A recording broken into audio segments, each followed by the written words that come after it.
తెలంగాణ భవన్లో బీఆర్ఎస్ నాయకుల press meet అని ప్రయత్నాలు చేశారు. దాదాపు చాలా దగ్గర హంగు వచ్చేటువంటి దిశలో ఉన్న ఒక సీటు గెలిచిన వాడు కూడా చైర్మన్ కావాలనేటువంటి కకృతి, మెజార్టీ గెలవాలనేటువంటి తాపత్రయం.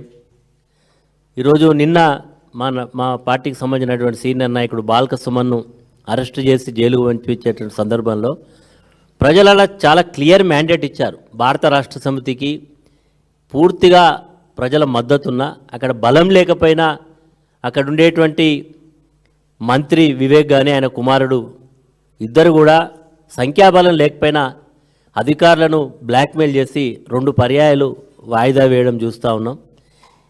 అంటే దీన్ని బట్టి అర్థమైంది ప్రజాస్వామ్యాన్ని పూర్తిగా అవహేళన చేసేటువంటి పద్ధతుల్లో ఈరోజు వ్యవహరిస్తున్నటువంటి పద్ధతి.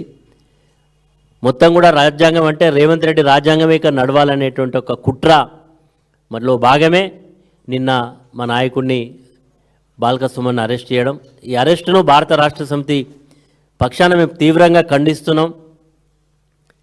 గతంలో చిలక పలుకులు పలికిళ్ళు కొంతమంది మరి రాష్ట్రంలో ఉండేటువంటి మేధావులు మరి ఇంత నిస్సిగ్గుగా ప్రజాస్వామ్యాన్ని కూని చేస్తూ ఉంటే మరి అలాంటి వ్యక్తులు ఎక్కడున్నారో మరి ఏం మాట్లాడుతున్నారో వారిని కూడా నేను ఈరోజు ప్రశ్నిస్తూ ఉన్నా.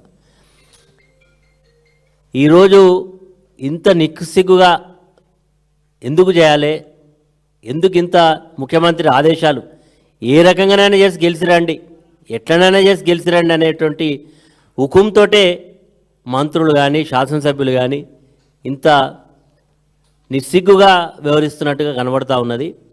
ఏది ఏమైనా ఈరోజు గతంలో కేసీఆర్ గారు చెప్పేది, మాకు హైకమాండ్ అంటే తెలంగాణ ప్రజలు మా హైకమాండ్, తెలంగాణలో మేమే నిర్ణయం తీసుకున్నాం.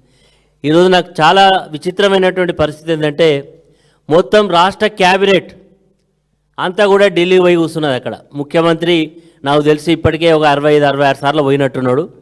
ఆయన పోయింది నేను చాలక ఈరోజు మొత్తం మంత్రివర్గానే పట్టుకుపోయిండు ఢిల్లీకి. వాళ్ళు అక్కడ సమీక్ష చేస్తున్నారట. దేని మీద సమీక్ష చేస్తున్నారు? 6 గ్యారెంటీలు మీరు ఇచ్చి అధికారంలోకి వచ్చినటువంటి హామీలు అమలు చేయడంలో సమీక్ష చేస్తే బాగుంటుంది, కానీ వాళ్ళ సమీక్ష అంతా కూడా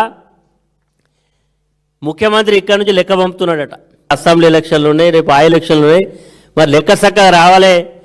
ముఖ్యమంత్రి చెప్పిండట, నా మాట ఎవరింటో లేరు, నా లెక్క కలుస్తలేదు, మీరే మాట్లాడునంటే వీళ్ళందరినీ కూడా అక్కడ తీసుకుపోయి ఈరోజు లెక్కల యొక్క లావాదేవీలు తీసుకోవడానికే పిలిచినట్టుగా ఉన్నది తప్ప నిజంగా వీళ్ళకి చిత్తశుద్ధి ఉంటే ఇప్పటికే రైతు బంధు పడతలేదు. 2 పర్యాయాలు ఇదివరకు రైతు బంధు పడలే.